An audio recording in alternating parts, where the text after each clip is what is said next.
Today, a state defined by its relentless fertile soil.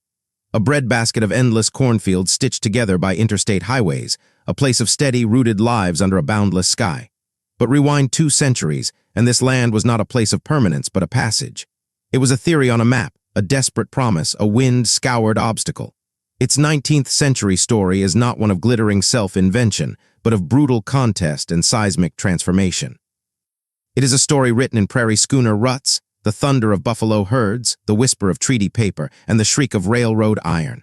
A story where the very idea of home was fought over, dreamed of, and brutally imposed upon the great American desert.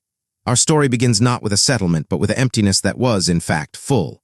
The year is 1800. For millennia, this land has been the domain of mighty, adaptive nations. The Pawnee, semi-sedentary Earth Lodge villagers cultivate vast fields of corn, beans, and squash along the fertile river valleys, their lives tied to the cosmos and the seasonal buffalo hunts on the plains. To the north and west, the nomadic Lakota Sioux, masters of the horse, are expanding their power, their culture a brilliant adaptation to the chase. The Omaha, the Ponca, the Otto, the Cheyenne, all have established deep reciprocal relationships with this land. It is not empty. It is a carefully managed ecosystem, a network of trails, a homeland. But to a new nation gazing west from the Missouri River, it is a blank space labeled on some maps as the Great American Desert, a vast, treeless purgatory to be crossed on the way to somewhere else.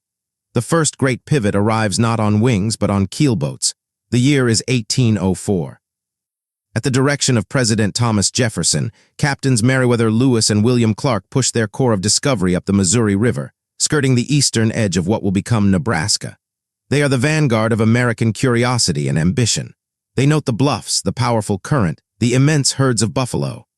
They meet the Otto and Pawnee, performing careful diplomacy, planting the flag of distant authority. Their journey proves the land is traversable, but their reports of the arid, wind-raked high plains reinforce the desert myth. For decades after, Nebraska remains a corridor. It is the route of the fur trapper, the lone French or American adventurer trading for beaver pelts with indigenous villages. It is the path of the Oregon Trail, beginning in earnest in the 1840s. For hundreds of thousands of immigrants, the worn-out farmer, the gold-crazed 49er, the Mormon-seeking Zion, Nebraska is not a destination but a trial. A 500-mile gauntlet of monotony and terror. They follow the Platte River, a mile wide and an inch deep, its braided, muddy stream a vital guide. They curse the gritty dust, the searing heat, the violent thunderstorms, the cholera that blooms in the crowded campgrounds. They leave behind them a trail of discarded furniture, sun-bleached cattle bones, and grave markers. They see the land as a resource to be consumed, grass for their oxen, buffalo chips for their fires, river water for their barrels. Their passage is a slow, corrosive flood that begins to wear down the old world. Yet even as the wagons roll, a far more ruthless and deliberate force is at work. The United States government views this corridor as essential, and the sovereign nations living upon it as an obstacle. The first major treaty comes in 1825, a friendship treaty establishing formal relations. But the real reshaping begins with the Indian Removal Act of 1830 and the doctrine of manifest destiny. The Pawnee, pressured by Lakota expansion from the north and smallpox epidemics, see their power wane. The government's strategy is one of concentration and confinement. The Treaty of 1851, the Horse Creek Treaty or Fort Laramie Treaty, is a monumental moment. Tens of thousands of Plains Indians gather. The U.S. aims to establish distinct tribal territories and secure safe passage for emigrants. Vast tracts of land are designated for the Lakota, Cheyenne, Pawnee, and others. In return for annuities and promises of protection, the tribes grant the right for roads and forts. The land is still theoretically theirs, but the map has been drawn by outsiders. The subsequent Treaty of 1854, however, shatters this fragile demarcation. Under pressure to open land for settlement, the U.S. negotiates new, far more restrictive treaties. The Omaha and Otto, Missouri cede vast portions of their territory, retaining only small reservations. The process is a mix of coercion, misunderstanding, and the desperate pragmatism of leaders facing an unending tide. The aina, the land that is their mother, is transformed into parcels on a surveyor's grid, priced per acre. And the settlers, the myth of the desert must first be slain. The champion of this cause is a persistent, bombastic man named William Gilpin. In the 1840s and 50s, he travels the Platte Valley and proclaims it not a desert, but a pastoral paradise, the future center of the world. His voice is joined by others, like Stephen Long's more cautious, but still optimistic, reports. The Kansas-Nebraska Act of 1854 is the political key. It creates the territories of Kansas and Nebraska, leaving the question of slavery to popular sovereignty. Overnight, Nebraska becomes a place, not just a passage. Settlers are now incentivized to come and stay, to vote with their feet and their ballots. The first boom is chaotic. Claim clubs spring up, extra-legal squatter governments that protect settlers' claims before federal surveys are done. Towns are plotted on paper long before a single sod is turned. Omaha City, Nebraska City, Brownville. They are raw, muddy, hopeful, and violent. The first capital, Bellevue, is soon superseded by the schemers of Omaha. This is not the planned community of the Puritan. It is a speculative frenzy.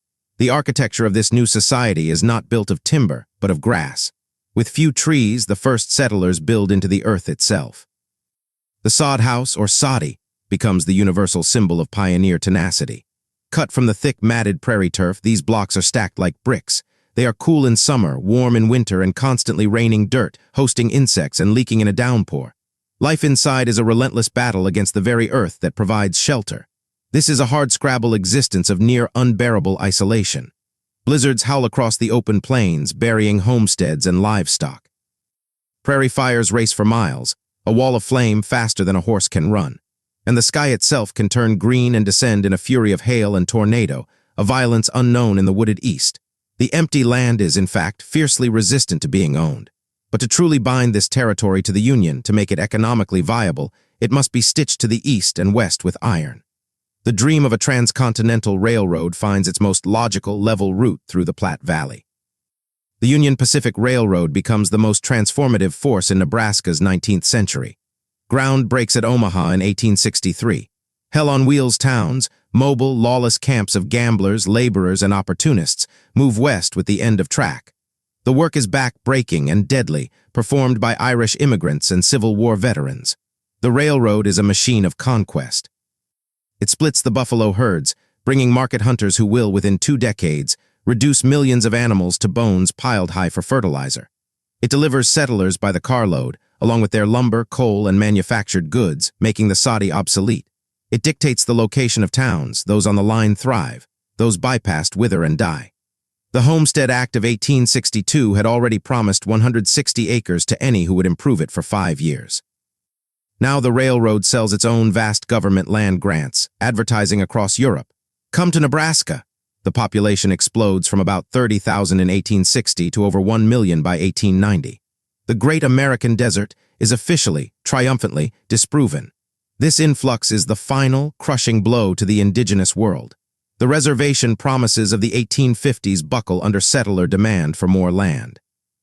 The Pawnee, ravaged by Lakota attacks and disease, are forcibly removed from their ancestral homeland along the Platte to a reservation in Oklahoma in 1875, a bitter exile from which they would not return for a century. For the Lakota and Cheyenne, who had never agreed to be confined, the railroad and the slaughter of the buffalo are acts of war. Raids on settlements and railroad crews bring retaliation. The era of the Plains Wars culminates in Nebraska with the Battle of Ash Hollow, 1855, a punitive U.S. Army attack on a Sikangu Lakota village, and the relentless campaigns that follow the Battle of the Little Bighorn in 1876. By the 1880s, resistance is broken. The last great gathering of the Buffalo Nation is over. The people are confined to reservations, their children sent to boarding schools to kill the Indian, save the man. The land's original architects are now its prisoners. On the surface, the late 1880s seem like the dawn of a golden age. The railroads have created bustling commercial hubs. Fields of corn and wheat replace the native bluestem. Towns boast brick buildings, opera houses, and colleges. Nebraska achieved statehood in 1867. But this new agricultural empire is built on a foundation of debt and delusion. Settlers mortgaged everything to buy land, seed, and equipment. The railroad's shipping rates are notoriously high. Farmers are at the mercy of distant grain markets in Chicago. And then nature delivers its verdict on the boastful plowing of the plains. The years of 1890 and 1891 bring drought. Then in 1894-95, catastrophe, the Great Drought. Crops fail utterly. Wells and rivers run dry. Prairie fires, fueled by brittle, dead grass, are apocalyptic. Thousands of homesteaders, known as harvesters, abandon their claims in a mass exodus back east. The population of many western counties drops by half. The pastoral paradise is revealed as a fragile climatic gamble. This crisis ignites a political firestorm that had been smoldering for decades. From the Grange halls and sod schoolhouses rises a fury that crystallizes into the Populist Revolt. Nebraska becomes a national battleground for the people against the money power, the railroads, the banks, the grain monopolies. A fiery young orator from Lincoln named William Jennings Bryan, though a Democrat, becomes the voice of the besieged farmer. At the 1896 Democratic National Convention, he delivers his defining Cross of Gold speech, championing the free coinage of silver to inflate currency and ease debt. "You shall not press down upon the brow of labor this crown of thorns," he thunders. "You shall not crucify mankind upon a cross of gold." Though he loses the presidency, the populist energy forces lasting reforms. Railroad regulation, the secret ballot, the beginnings of progressive taxation. The Nebraska farmer has learned that conquering the land is only the first battle. The next is against the economic system that controls it. From a lived homeland to a plotted corridor, from a Buffalo Commons to a checkerboard of claims, from a territory of passage to a state of protest, Nebraska's 19th century was a century of violent becoming. It was an alchemy of hope and hardship, where the promise of free land was written in the ink of broken treaties and the dust of drought. The foundational layers of modern Nebraska were laid in this era. The tragic displacement of its First Nations, the gritty determination of its immigrant homesteaders, the dominance of rail and agribusiness, and its irrevocable, complicated place in the American agricultural empire. The 1800s closed not with a settled peace, but with a hard-won and wary maturity. A state born from the great emptying of one world and the perilous, persistent filling of another. Its future tied to the volatile sky and the price of grain. Its past a persistent and powerful memory in the silence of the prairie and the stubborn strength of the grass itself.